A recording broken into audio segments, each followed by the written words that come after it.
Good morning children, welcome to the online class. Today our topic is lithosphere. Lithosphere is the solid layer on the crust.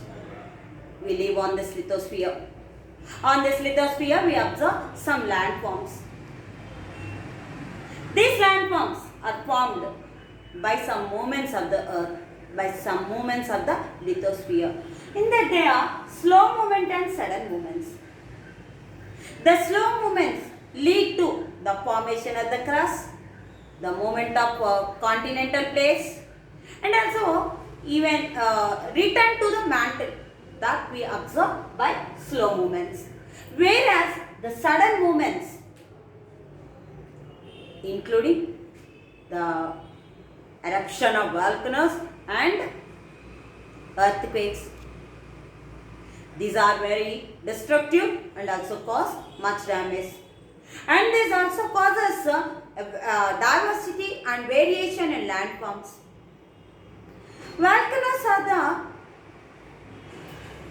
the openings of the earth's surface from where molten material from the mantle comes out on the earth.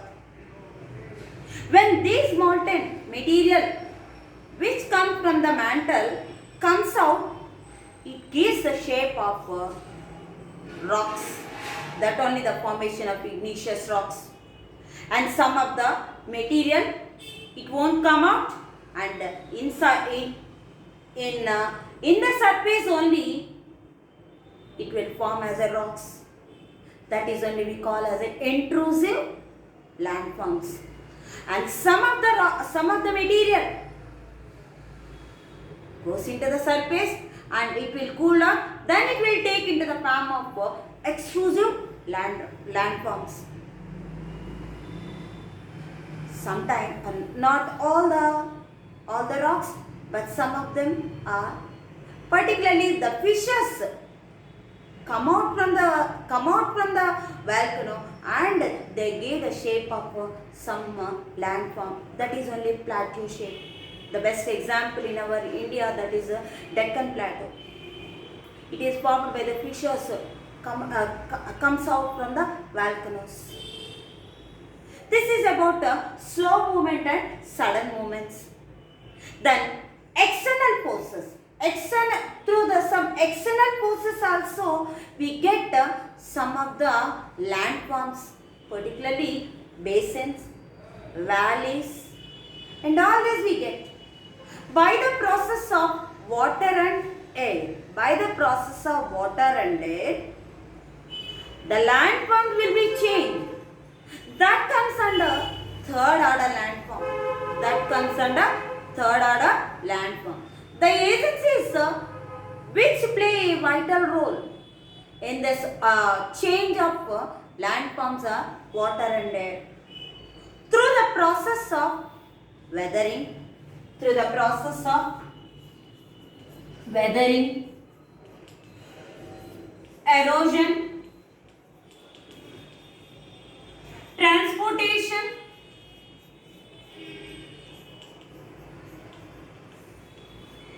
last one is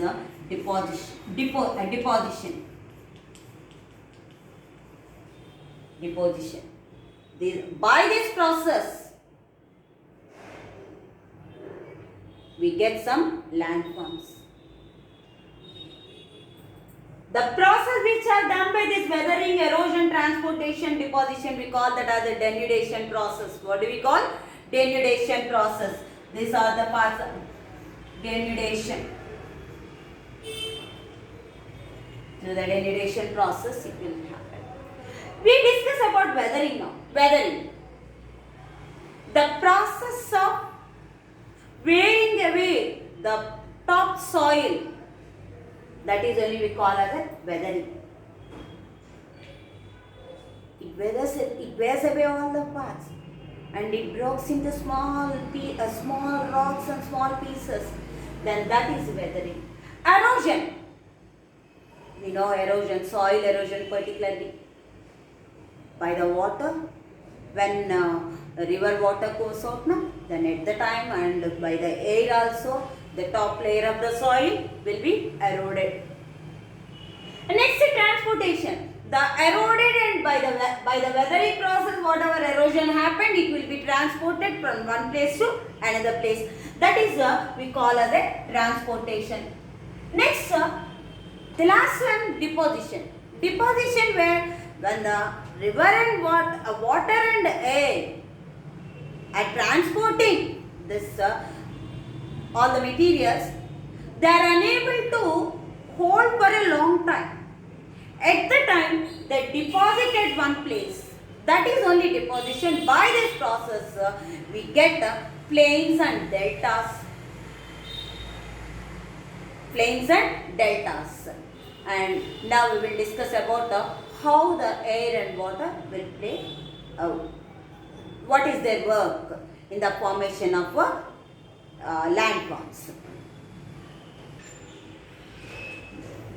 Process like weathering, transportation, erosion, transportation and deposition, we call it as a denudation process. No? Due to this denudation process only, the formation of plateaus, plains, basins, valleys are formed. Through this process, interference of human, the climatic condition, the structure of the earth, the structure of the landforms also play a key role there. And this will be happened. These landforms are not permanent. They will change by the erosion, by the process of all this. That's why we call it as a erosion cycle also.